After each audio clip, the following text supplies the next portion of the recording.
Y si una política pública que parece un éxito rotundo como un plan de pensiones fuera en realidad una ilusión óptica, y si tuviéramos una herramienta capaz de ver a través del engaño. Hola y bienvenidos. Hoy vamos a sumergirnos en un documento fascinante que nos ofrece precisamente eso, una especie de lupa econométrica para separar la causa del efecto en un mundo, en un mundo muy enrevesado. Efectivamente.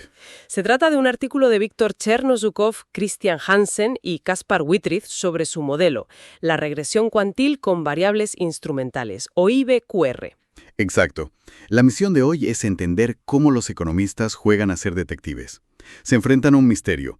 Un programa parece funcionar, pero ¿es real o hay un culpable oculto que contamina la escena del crimen? ¿Y ese culpable cuál es? Pues ese culpable suele ser la propia naturaleza humana, el hecho de que elegimos participar en las cosas, y esa elección, pues, lo ensucia todo. A ver, vamos a ponerlo en un caso concreto, el del plan de pensiones que menciona el artículo. Miro los datos y veo que la gente que está apuntada al plan tiene, de media, mucha más riqueza acumulada que la que no lo está. ¿Caso cerrado? No. El plan funciona. ¿Dónde está el truco? El truco está en que probablemente estás viendo una correlación, no una causalidad. Estás asumiendo que los dos grupos, los que participan y los que no, son idénticos en todo lo demás. Y eso casi nunca es cierto. Claro. Y si la gente que se apunta ya es, de por sí, más metódica con el dinero, más propensa a ahorrar, o simplemente gana más, el efecto que medimos estaría inflado por esas características que ya traían de casa. Ahí lo tienes. Ese es el sospechoso principal en econometría, y se le llama endogeneidad, o también sesgo de autoselección. Endogeneidad. Sí, la decisión de participar no es aleatoria. Está ligada a cosas que no podemos ver, como la disciplina financiera de una persona. Una regresión normal nos daría un resultado contaminado porque no sabría distinguir qué parte de la riqueza se debe al plan y qué parte a que esa persona ya era una hormiguita ahorradora. Vale. La escena del crimen está contaminada. Necesitamos una herramienta mejor. Y aquí es donde entra la primera parte del nombre de este modelo, regresión cuantil. Exacto. El primer error del detective novato sería buscar una única respuesta, el efecto promedio. Pero la realidad es más compleja. Mucho más. Quizás el plan de pensiones es una maravilla para la gente que ya ahorraba mucho, pero no ayuda en nada a los que más lo necesitan, o al revés. Un promedio ocultaría esas diferencias. Claro.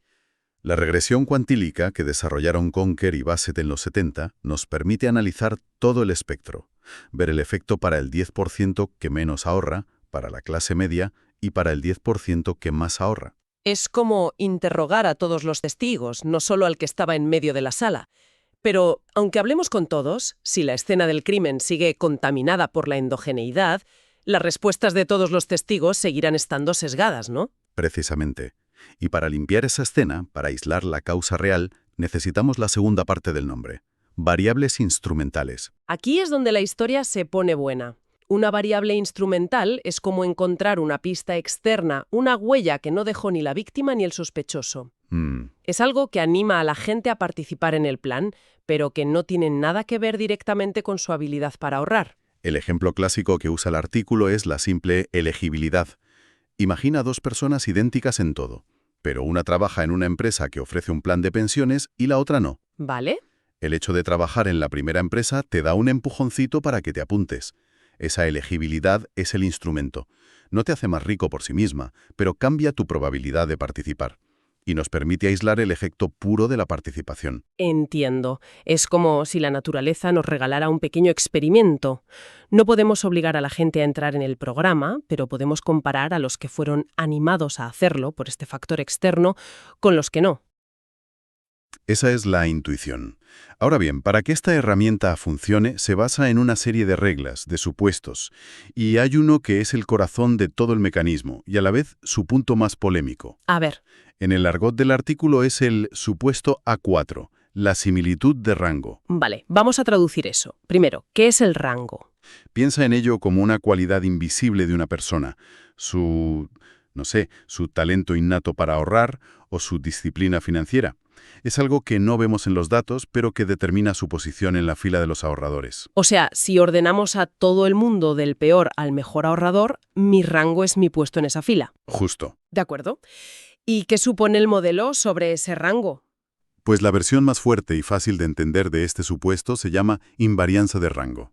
Piénsalo como una carrera. Este supuesto diría que el orden de los corredores nunca cambia. Nunca. Nunca. Si tú eres la quinta corredora más rápida antes de un nuevo programa de entrenamiento, seguirás siendo la quinta más rápida después. Puede que el entrenamiento os haga a todos más rápidos, pero no cambiará la clasificación. El podio sigue igual. Un momento, pero eso suena totalmente irreal. Si hablamos de un programa de formación para trabajadores, su objetivo es precisamente cambiar el ranking. ¿Claro? Está diseñado para acoger a los de menos habilidad y ayudarles a escalar posiciones. Me parece que el modelo se apoya en un pilar muy débil. Esa es la crítica principal y es muy acertada. Los propios autores lo reconocen. Por eso no exigen esa invarianza tan estricta, sino una versión más relajada, la similitud de rango. Ah, vale. Esta versión admite que haya pequeños cambios. En la carrera podrías acabar cuarta o sexta por un golpe de suerte o un mal día.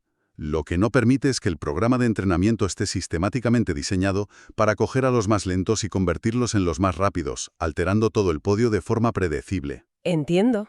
Es un peaje teórico, un compromiso para poder avanzar en la investigación. De acuerdo. Es un supuesto fuerte, pero es la regla que hay que aceptar para poder usar la herramienta. Una vez que la aceptamos, ya podemos resolver el caso. Casi. Aún queda un desafío práctico. ¿Cómo calcular esto? El método más directo, llamado GMDM, se enfrenta a un problema que los autores describen como la optimización de una función no suave y no convexa. Que, traducido del lenguaje matemático, suena a un verdadero quebradero de cabeza. Totalmente. Imagina que tienes que encontrar el punto más bajo de una cordillera entera, pero está llena de valles pequeños y grandes y además tienes los ojos vendados. Imposible. Es muy fácil que un algoritmo baje por una ladera y se quede atascado en un vallecito creyendo que ha llegado al fondo cuando el cañón más profundo está a kilómetros. Podríamos obtener una respuesta completamente equivocada. Vaya. Así que tenemos una herramienta genial en teoría, pero que en la práctica es casi imposible de usar correctamente. Ahí es donde los autores proponen una solución increíblemente ingeniosa, la regresión cuantil inversa, o IQR. ¿Y qué hace? En lugar de buscar a ciegas por toda la cordillera, le dan la vuelta al problema. ¿Cómo? La lógica es brillante. Recuerda que la variable instrumental, la legibilidad, solo debería afectar a la riqueza a través de la participación en el plan. Sí. Por tanto, si supiéramos por arte de magia el efecto real del plan y se lo restáramos a los datos, el instrumento debería volverse completamente irrelevante. Ya no tendría nada que explicar. Ah, ya lo pillo. Es como afinar una guitarra. En lugar de intentar ajustar todas las cuerdas a la vez, que es un caos, vas probando una nota candidata para una cuerda. Exacto. Tocas y escuchas si suena bien con el resto del conjunto. En este caso, sonar bien significa que el instrumento ya no tiene efecto. Si no suena bien, ajustas un poco la clavija y vuelves a probar. Justo. Y repites hasta que das con la nota perfecta, aquella que hace que el instrumento sea irrelevante. Esa es una analogía perfecta. Reduce un problema de búsqueda multidimensional y complejísimo a uno mucho más sencillo. Es una solución computacional muy elegante. Vale, entiendo la teoría de la herramienta, pero ¿se ha usado para resolver casos reales? ¿Ha descubierto algo sorprendente? Desde luego. El artículo nos da dos ejemplos excelentes. El primero nos lleva al antiguo mercado de pescado de Fulton, en Nueva York. Al mercado de pescado. Sí. El misterio aquí es entender la relación entre el precio del pescado y la cantidad que se compra. No puedes simplemente mirar los datos porque el precio y la cantidad se influyen mutuamente. Claro, si hay poco pescado el precio sube, pero si el precio sube la gente compra menos. Es un círculo vicioso. Exacto. Necesitan un instrumento. Y usan algo muy inteligente. El tiempo que hace en alta mar. ¿El tiempo? El tiempo. Un día de tormenta afecta la oferta. Los barcos pescan menos, lo que cambia el precio. Pero es muy poco probable que una tormenta a 200 millas de la costa afecte directamente a las ganas de un neoyorquino de comer pescado. ¿Es un instrumento perfecto? ¿Sí? ¿Y qué descubren con esta herramienta? Algo fascinante. Descubren que la elasticidad de la demanda, es decir, cómo de sensible es la gente a los cambios de precio, no es siempre la misma. Ah, En los días de poca demanda, la gente es muy sensible. Una pequeña subida de precio hace que las ventas se desplomen. La demanda es muy elástica. tiene sentido. Quizás son compras por capricho. Pero en los días de alta demanda, el comportamiento cambia por completo. La gente es mucho menos sensible al precio. Aunque suba, siguen comprando. La demanda se vuelve inelástica. O sea que... Lo que esto revela es algo fundamental que a menudo ignoramos. No existe el mercado del pescado, sino muchos mercados en uno. Hay un mercado de los martes por la mañana y otro del viernes por la tarde, y se comportan de forma radicalmente distinta. Vaya.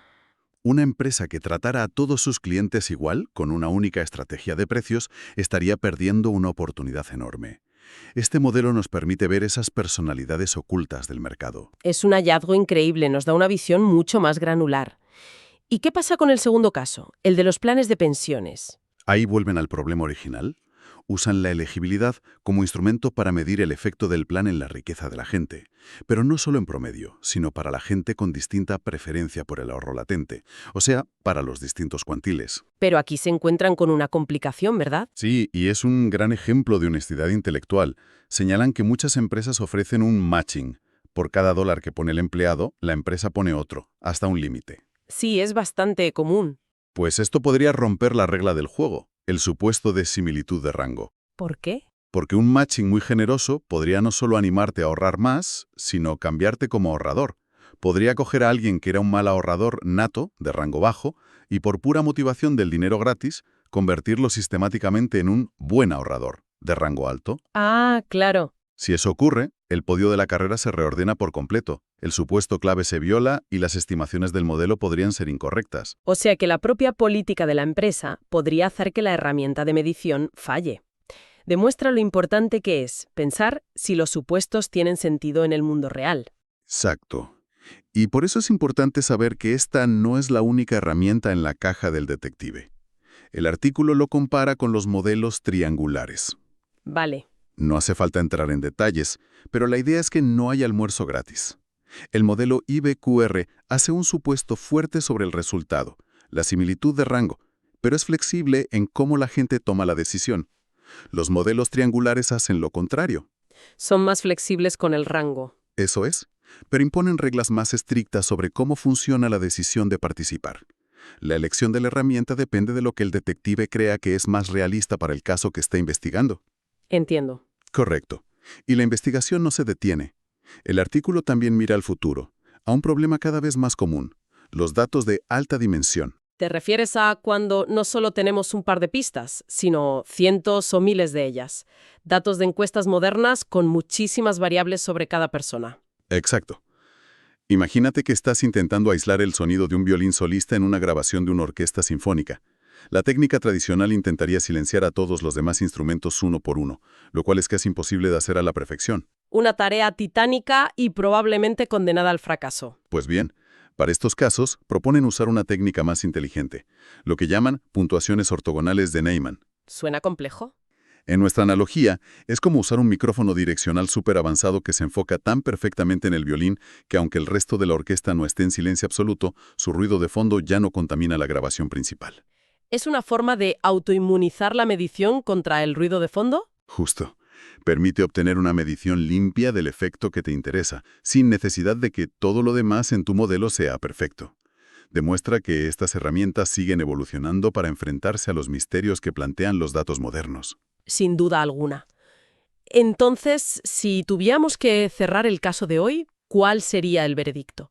Por un lado, el modelo IVQR parece una herramienta increíblemente potente. Lo es. Nos permite ir mucho más allá de los promedios y obtener una visión rica y detallada de cómo una política afecta a distintos tipos de personas, especialmente en situaciones complejas donde la gente elige si participa o no. Totalmente de acuerdo. Pero como todo buen detective sabe, cada herramienta tiene sus límites. Su poder descansa sobre un pilar teórico muy fuerte, el de la similitud de rango. Es un supuesto que no se puede probar con los datos, es en cierto modo un acto de fe basado en la teoría. ¿Y si ese supuesto falla? Si ese supuesto falla en el mundo real, la herramienta, por muy sofisticada que sea, nos puede dar una respuesta equivocada. Requiere un uso cuidadoso y crítico. Y esto nos deja con una reflexión final muy interesante. El modelo entero se basa en esta idea de un rango o un talento invisible que es crucial para entender los resultados. Si aceptamos que estos factores ocultos son tan importantes, ¿qué significa eso para el diseño de políticas públicas? Es una pregunta fundamental. Deberíamos empezar a diseñar políticas no para el ciudadano promedio, sino de forma que tengan efectos específicos y deseados en los diferentes rangos de la población. Por ejemplo, diseñar un programa de ahorro que no solo busque aumentar la media, sino que esté explícitamente pensado para ser más eficaz en el cuantil 10, el de los más vulnerables, o en el cuantil 90, el de mayor potencial. Este modelo nos da la herramienta para medirlo. La pregunta es si deberíamos empezar a diseñar con esos objetivos en mente. Una pregunta que sin duda abre un debate enorme. Gracias por acompañarnos en este análisis a fondo. Hasta la próxima.